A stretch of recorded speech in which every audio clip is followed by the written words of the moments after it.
Dans le conflit qui sévit à l'est de la RDC, c'est une évolution inattendue. Pour la première fois, le gouvernement du Rwanda, par l'intermédiaire de son ambassadrice aux États-Unis, reconnaît un lien avec le groupe rebelle du M23. Le Rwanda entretient une coopération en matière de sécurité avec l'AFC M23.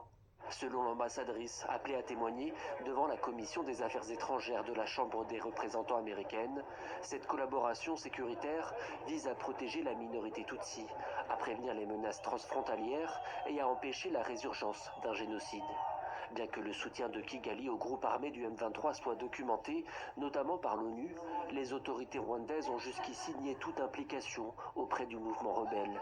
Il y a tout juste 2 mois, le ministre des Affaires étrangères réaffirmait cette position sur notre plateau, évoquant des mesures défensives. Est-ce que vous confirmez ce soir que des soldats rwandais opèrent aux côtés du M23 dans l'est de la RDC? Non, on a dit ça à plusieurs reprises. On a dit qu'on a déployé des mesures défensives pour se prémunir contre des attaques, non seulement contre les FDLR, mais aussi contre d'autres forces qui ont été déployées par le président Tshisekedi.